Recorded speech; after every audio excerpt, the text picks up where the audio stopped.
2 Tawari pasal 28 ayat 1-27.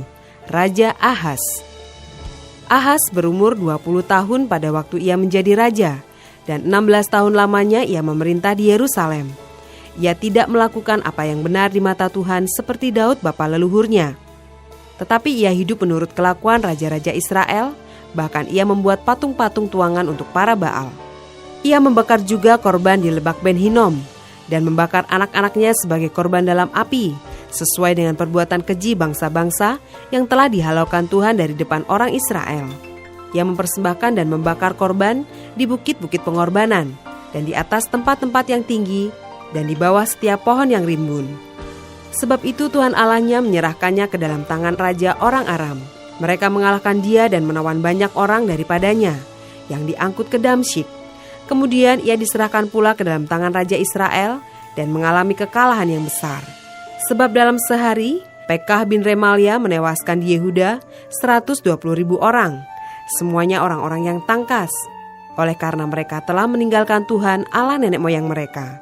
Dan Sikri, pahlawan dari Efraim, membunuh Maasea anak raja, Asrikam, kepala istana, dan Elkana, orang kedua di bawah raja. Orang Israel menawan dari saudara-saudaranya 200.000 orang, yakni perempuan-perempuan serta anak-anak lelaki dan anak-anak perempuan. Mereka merampas juga banyak harta milik daripada orang-orang itu, dan membawa rampasan itu ke Samaria. Tetapi di sana ada seorang nabi Tuhan yang bernama Odet. Ia pergi menemui tentara yang pulang ke Samaria dan berkata kepada mereka, "Lihatlah, karena kehangatan murkanya kepada Yehuda, Tuhan Allah nenek moyangmu menyerahkan mereka ke dalam tanganmu, dan kamu telah mengadakan pembunuhan di antara mereka dengan kegeraman yang sampai ke langit. Dan sekarang kamu bermaksud menaklukkan orang Yehuda dan Yerusalem menjadi hambamu laki-laki dan perempuan. Tidak adakah pada kamu sendiri kesalahan yang besar terhadap Tuhan Allahmu? Maka sekarang dengarkanlah kataku ini. Kembalikanlah orang-orang yang kamu tawan dari saudara-saudaramu itu, karena murka Allah menyala-nyala terhadap kamu." Lalu bangkitlah beberapa pemimpin Bani Efraim, yakni Asarya bin Yohanan, Berekia bin Mesilemot, Yehizkia bin Salum, dan Amasa bin Hadlai, menghadapi orang-orang yang pulang dari perang, dan berkata kepada mereka, "Jangan bawa tawanan-tawanan itu kemari, sebab maksudmu itu menjadikan kita bersalah terhadap Tuhan, dan menambah dosa dan kesalahan kita.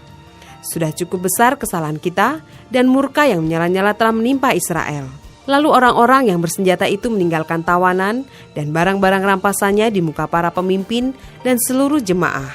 Dan orang-orang yang ditunjuk dengan disebut namanya bangkit lalu menjemput para tawanan itu. Semua orang yang telanjang mereka berikan pakaian dari rampasan itu. Orang-orang itu diberi pakaian, kasut, makanan, dan minuman. Mereka diurapi dengan minyak, dan semua yang terlalu payah untuk berjalan diangkut dengan keledai dan dibawa ke Yeriko, kota pohon korma, dekat saudara-saudara mereka. Sesudah itu orang Israel itu pulang ke Samaria.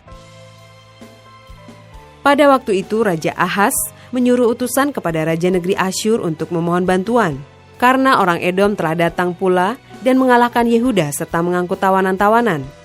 Orang-orang Filistin juga telah menyerbu kota-kota di daerah bukit dan di tanah Negeb Yehuda.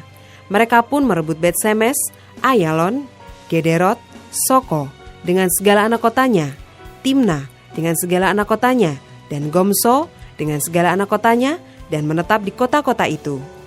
Demikianlah Tuhan merendahkan Yehuda oleh karena Ahaz, raja Israel itu, membiarkan kebiadaban berlaku di Yehuda, dan berubah setia kepada Tuhan. Maka datanglah Tilgat-Pilneser, raja negeri Asyur kepadanya, hanya bukan membantu dia, melainkan menyesakkannya. Walaupun Ahaz merampas barang-barang dari rumah Tuhan, dari rumah raja, dan dari rumah-rumah para pemimpin, dan menyerahkan semuanya itu kepada raja negeri Asyur, namun perbuatannya itu tidak menguntungkan dia. Dalam keadaan terdesak itu, Raja Ahaz ini malah semakin berubah setia terhadap Tuhan. Ia mempersembahkan korban kepada para allah orang Damsyik yang telah mengalahkan dia. Pikirnya, yang membantu raja-raja orang Aram adalah para allah mereka. Kepada merekalah aku akan persembahkan korban, supaya mereka membantu aku juga. Tetapi allah-allah itulah yang menjadi sebab keruntuhan bagi dia, dan bersama-sama dengan dia bagi seluruh Israel. Ahaz mengumpulkan perkakas-perkakas rumah Allah dan menghancurkannya. Ia menutup pintu rumah Tuhan, lalu membuat mezbah-mezbah bagi dirinya di segenap penjuru Yerusalem. Di tiap-tiap kota di Yehuda, ia membuat bukit-bukit pengorbanan untuk membakar korban bagi Allah lain. Dengan demikian ia menyakiti hati Tuhan, Allah nenek moyangnya. Selebihnya dari riwayatnya dan seluruh tingkah langkahnya, dari awal sampai akhir, sesungguhnya semuanya itu tertulis dalam kitab Raja-Raja Yehuda dan Israel.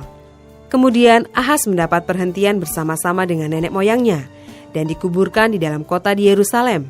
Tetapi ia tidak dibawa ke pekuburan raja-raja Israel. Maka Hizkia anaknya menjadi raja menggantikan dia.